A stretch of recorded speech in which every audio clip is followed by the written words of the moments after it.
Another contemporary of Hank Aaron, Billy Williams, joining us now here on MLB Tonight. Mr. Williams, we appreciate the time. I was wondering if you could share your thoughts on today, and what was it like to play against Hank Aaron? Well, first of all, I woke up this morning, a friend of mine called before it hit the air, a guy by the name of Willie Clemens. He called me this morning and told me what had happened. And I tell you, it was a sad time for me. We've lost a lot of Hall of Famers this year. And, of course, this has really hit home, mainly for my hometown, to have known this individual for many, many years when he played with the Mobile Black Bears. And, of course, I had a brother on that ball club, and I was like 15 years old. I used to go watch him play. And it was really something to hear that he had passed away. It's, you know, it just brought tears to my eyes, and my heart is a little heavy. Billy, it's Tom Verducci. You obviously know as Sweet Swinging Billy Williams. So as one sweet swinger breaking down another, tell me, peer-to-peer, for you, breaking down Hank Aaron, what made Hank Aaron so great as a hitter?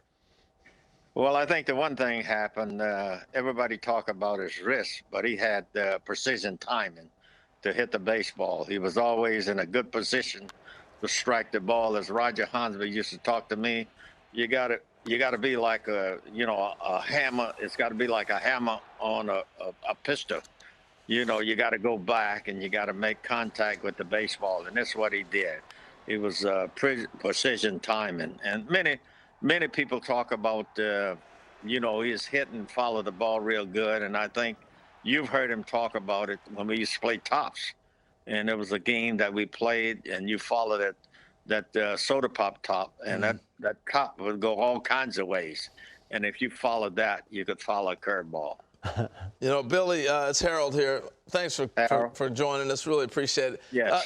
Take the folks back to growing up, where you grew up at with Hank, Willie McCovey, yourself. Who else came out of that area? And tell them what you and I talked about a number of times, the workouts you guys used to have in the offseason and what that was like.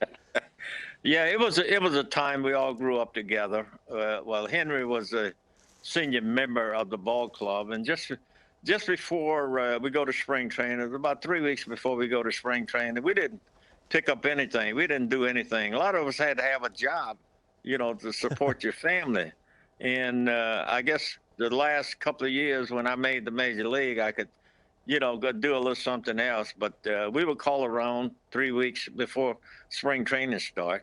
And, of course, myself, Henry Aaron, Tommy Aaron, Henry's brother, my brother Franklin, Cleon Jones, Tommy A.G., Willie McCovey, and Amos Otis has come out. And we played, we go out and hit a wall.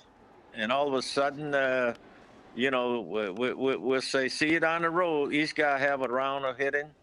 And, after then, we'll say, you see it on the road, and this is what happened. That is some ridiculous talent coming out of the same area. Hey, I was just talking to my grandson a few minutes ago, Harold and Tom. We go out, when we hit, each guy have a couple of rounds of hitting, okay? And the pitcher didn't have a hitter screen. Oh, he didn't have an L screen. So you had to hit the ball to right field, or you had to hit the ball to left field. You never did hit a ball through the middle. So I guess that taught us a lot too. Wow. Not trying to hit the ball up the middle at the time. And it was really something. It was strange, but the guys would throw bat in practice. He didn't have to duck or anything. We hit the ball to right or left field. And we do that for about 3 weeks, and all of a sudden we say, we see you down the road, you know. Well, I trust you, and I know your swing was pretty, but I'm not throwing to you without a screen. That's not happening. Well, hey, I want to ask you one other quick question real quick. So, yes, sir. So you were a few years behind Hank. When you first got to the big leagues and you came across Hank, what was his reaction? Well, one of the first times I came across, Henry Aaron, it was after a baseball game. And we both was walking out the ballpark. He knew I was there. We didn't talk that much on a baseball field. I don't know whether he thought I was from Mobile or not, but as we exited the ballpark, we went out Wrigley Field out on Addison Clark, and a lot of people were saying Hammer and Hank, and we used to call him Henry in Mobile. So when I said Henry, he turned around, and we started talking because that's what we call him in Mobile, Henry. Yeah. Oh, man.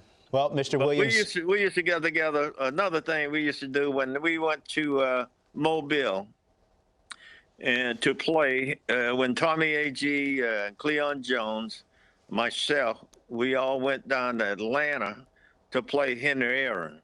And there was many buses come up from Mobile to watch us play.